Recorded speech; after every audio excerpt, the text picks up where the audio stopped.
guys, welcome to Bible Breakdown. We're doing 1 Samuel chapter 22.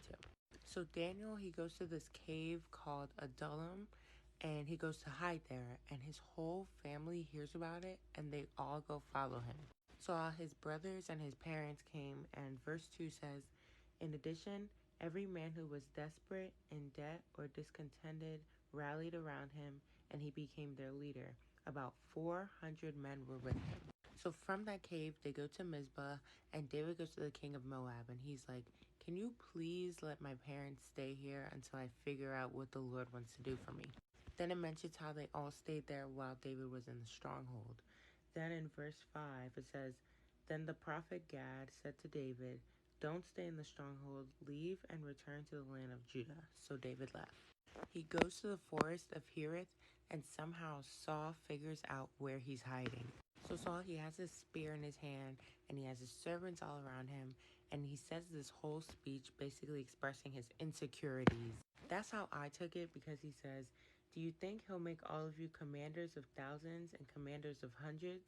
That's why all of you have conspired against me. No one tells me when my own son makes a covenant with Jesse's son. Then he continues and says, none of you care about me or tells me that my son has stirred up my own servant to wait in ambush for me. So y'all remember Saul's servant, the one that's like in charge of the shepherds? He finally speaks up and he's like, wait, I just wanted to let you know that I saw David like way back when. He tells him how he was with the priest Ahimelech in Nob, and then verse 10 says, Ahimelech inquired of the Lord for him and gave him provisions.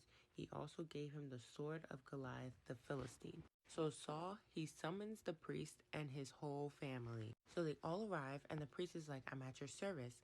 Now Saul, he starts questioning him because he thinks it's like a tactic for David to have an advantage over him. So Ahimelech, he's very confused because he's like, what are you talking about?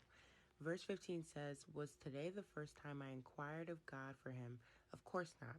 Please don't let the king make an accusation against your servant or any of my father's family, for your servant did not have any idea of this.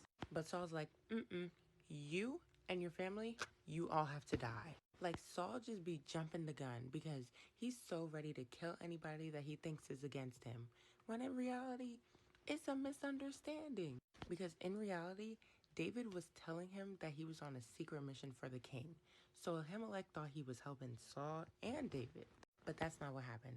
So he tells his guards, please go kill them because they're siding with David and they helped him leave and not tell me. And the guards are like, no. They didn't want to kill the priest of the Lord, which is valid. So Saul asked the chief of shepherds, which is the guy that told Saul about David and Ahimelech's meeting. Now that man, he did not hesitate. He killed all those priests, and then on top of that, verse 19 says, he also struck down Nob, the city of the priests, with a sword. It mentions how he killed everything. It says men, women, infants, and nursing babies, oxen, donkeys, and sheep. During all of this chaos, one of Ahimelech's sons, Abiathar, he escapes and he goes to David. He tells David how Saul killed Ahimelech and his whole family. And David's like, I knew I saw Saul's servant. Too many words. I knew I saw Saul's servant and he was going to report to Saul about what he saw.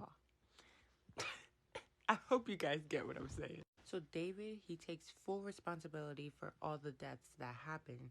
And verse 23, the last verse says, stay with me, don't be afraid, for the one who wants to take my life wants to take your life.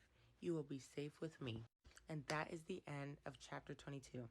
That's all I have for y'all. I love y'all. God loves y'all more. Have a great night.